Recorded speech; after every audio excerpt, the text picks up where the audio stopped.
Corona विषाणूच्या संसर्गाच्या प्रतिबंधासाठी यंत्रणांनी दक्ष राहून समन्वयाने कार्यवाही करावी असं आवाहन पालकमंत्री यशोमती ठाकूर यांनी केलंय। जिल्ह्यातील यंत्रणेचा पालकमंत्र्यांनी आढावा घेतला।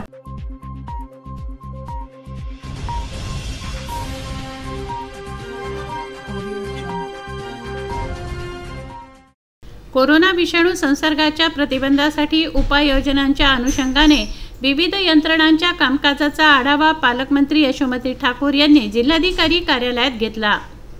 आमदार बळवंत वानखडे, जिल्हाधिकारी शैलेश नवाल, जिल्हा परिषदेचे मुख्य कार्यकारी अधिकारी अमोल येडगे, पोलीस आयुक्त संजय बाविस्कर, पोलीस अधीक्षक हरी बालाजी, अतिरिक्त जिल्हाधिकारी संजय पवार, निवासी उपजिल्हाधिकारी डॉक्टर नितीन व्यवहारे, जिल्हा शल्य चिकित्सक डॉक्टर श्याम सुंदर निकम, इंडियन मेडिकल असोसिएशनचे अध्यक्ष डॉक्टर अशोक लांडे, डॉक्टर अनिल रोहणकर यांच्यासह अन्न व औषध प्रशासनाचे तसंच वैद्यकीय अधिकारी यावेळी उपस्थित होते। पालकमंत्र्यांनी जिल्हाधिकाऱ्यांकडून जिल्ह्यातील विविध उपाययोजनांविषयी माहिती घेतली। जिल्ह्यातील टूर ऑपरेटर्सची बैठक घेऊन बाहेरून आलेल्या पर्यटकांची माहिती जिल्हा प्रशासनाला देण्याचे निर्देश जिल्हाधिकाऱ्यांनी दिले होते। त्यानुसार येणाऱ्या पर्यटकांची तपासणी व देखरेखीसाठी वैद्यकीय पथके निर्माण करण्यात आली आहे। संसर्ग प्रतिबंधासाठी शासनाने जारी केलेल्या सर्व आदेश व सूचनांचं पालन व्हावं, शासकीय कार्यालयातही सॅनिटायझर उपलब्ध असावे, त्याचा वापर व्हावा, कुठेही हलगर्जीपणा होता कामा नये, बाहेरून परतलेल्या व्यक्तींची दक्षतापूर्वक तपासणी व्हावी, अशा व्यक्तींनी व त्यांच्या संपर्कात आलेल्या नागरिकांनी स्वतःहून माहिती द्यावी, वैद्यकीय पथकांनी वेळोवेळी त्यांच्या संपर्कात राहावे असं आवाहन पालकमंत्री यशोमती ठाकूर यांनी केलं आहे। किंवा हा जो रोग आलेला आहे अतिशय दक्षता आपल्याला सगळ्यांना घ्यावी लागणार आहे। कोणी हे लाईटली घेण्याचं काही कारण नाही आहे। म्हणजे मला असं वाटतं की सगळ्यांना या सर्व गोष्टींची माहिती आहे।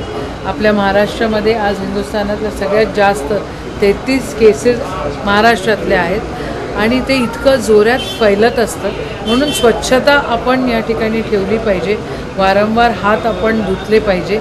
त्या हिशोबानं आपल्या या अमरावती जिल्ह्यामध्ये पालकमंत्री असल्यामुळे मी इथं या ठिकाणी बैठक घेतली। त्यांना म्हटलं सवय लावा ना, कलेक्टर ऑफिसमध्ये येत असताना सुद्धा सॅनिटायझर वापरलं पाहिजे, हॉस्पिटल्समध्ये असो, स्कूल्समध्ये असो, स्वच्छता ठेवण्याची या निमित्तानं सगळ्यांना सवय पण लागेल। आणि म्हटलं की काही ब्लॅक मार्केटिंग या सगळ्या गोष्टीचं होत तर नाही आहे ना, ह्याची देखील दक्षता घ्या। पोलीस होते, CP होते, SP होते, या सगळ्यांना त्या सगळ्या गोष्टींचे निर्देश देण्यात आलेले आहेत। समजा कोणी मास्कचं किंवा सॅनिटायझरचं ब्लॅक मार्केटिंग करताना सापडलं तर त्यांना अजिबात बक्षल्या जाणार नाही, त्यांच्यावर कडक कारवाई होईल। कोणी जर या ठिकाणी हे पॅन्डेमिक आलेलं आहे या निमित्तानं जर लोकांना कोणी घाबरवायचा प्रयत्न करत असेल किंवा डॉक्टर लोक एकदम फीज जर एकदम एक्स्ट्रावॅगंट जर घेतली तर त्याही लोकांवर कंप्लेंट्स होतील आणि त्यांच्यावरही कारवाई केल्या जाईल। IMAचे पदाधिकारीसुद्धा आम्ही या ठिकाणी बोलवले होते, त्यांच्या सगळ्यांची खरं मदत लागणार आहे आणि एक संकट आहे, सगळ्यांना मिळून आपल्याला याला सामोरे जावं लागणार आहे। नागरिकांनी घाबरून न जाता दक्षता घेणे आवश्यक आहे। सर्वांनी मिळून कोरोना विषाणू संसर्गाचा यशस्वीपणे मुकाबला करू असं आवाहन पालकमंत्र्यांनी केलं। प्रदीप इंगोले, विदर्भ न्यूज, अमरावती।